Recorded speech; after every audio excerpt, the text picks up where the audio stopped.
Dimookiraatonni sanatii Yuunaayitid Isteets dhuunfachuuf jiru mana maree bakka bu'oota uummataaf barcuma sanatii akka dhaban tilmaamni jiraatus paartiin pireezidaant Joo Baayiden marsaa filannoo kana keessatti waan eegame hunda caalee argameera. Senatar Kaatiriin Koortees Maastoo Nevaadaarraa ta'an yoo ta'u laatiinoo jalqabaa sanatiif dorgomanii injifatanii. Riippaabilikaaniif abbaan alangaa waliigalaa kutaa biyyattii duraanii Adam Laaksaalt hanga tokkoof injifannoo gonfatan. Injifannoon kun waggoota lamaan dhumaa turtii pireezidaant Baayiden ammaa keessatti yoo xiqqaate Dimookiraatonni barcuma mana maree keessaa tokko akka dhuunfatan mirkaneessa. Akkasumas senatar Dimookiraatichi kutaa Niw Yoork Shaak Shumar hoogganaa sanatii ta'uun itti fufu imala gara Kaamboodiyaatti taasisaniin Baayiden injifannoo argame faarsanii jiran. Well, I'll tell you what, congratulations to Senator Schumer. He's got a majority again, and we're focusing now on Georgia. We feel good about where we are, and I know... Senator Schumerin baga gammaddan jedha. Irra deebi'uun sagalee irra jireessaa argataniiru. Amma Joorjiyaa irratti fuuleeffanna. Haala amma jiruun miira gaariitu nutti dhaga'ama.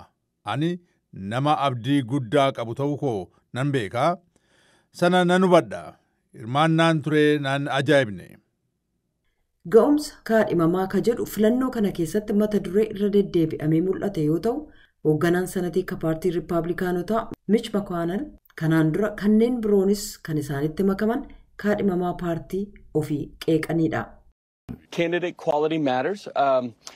There's a sense of extremism that I think a lot of Republicans were painted with, rightfully or not. Ga'umsi kaadhimamaa bu'aa qaba. Miirri finxaaleeyyii Riippaabilikaanonni baay'ee ittiin beekamantu jira. Sirrii ta'us ta'uu baatus. Akka lammiiwwan Ameerikaatti yeroo ammaa finxaalessummaa kana sirreessuu qabna. Waan isin argitan sirriitti kana natti fakkaata. Ammallee paartii Riippaabilikaanotaa biratti akkaan ka beekaman pireezidaantiin duraanii Doonaald Tiraamp kaadhimummaaf kan isaan beekannaa kennaniif abdatanii turan ittiin milkoofne. Akkuma nama beekamaa Dr. Mohammad Oz ka dorgommii Pensilvaaniyaa keessatti bulchaa paartii Dimookiraatotaa John Fettermaniin injifatamanii. Black Masters Dimookiraaticha kutaa Arizoonaa Senatar Mark Keeliin injifataman. Astiroonatii naasaa duraanii ka ta'an Senatar Mark Keelii kan isaan caasaa oduu ABC'f kennan Associated Press dhiyeesseen Arizoonaan waggoota 6 dabalataaf kutaa biyya keenyaa bakka bu'ee sanatii Yuunaayitid Isteets keessatti akkan hojjedhu imaanaa naaf kenneef baay'een kabajaa qabaaf jedhan. Dimookiraatonni barcuma 50 kan argatan yoo ta'u sanatii dhuunfachuuf jiru. Kutaa Joorjiyaa keessatti ammayyuu bahiin sagalee hin beekamin jira.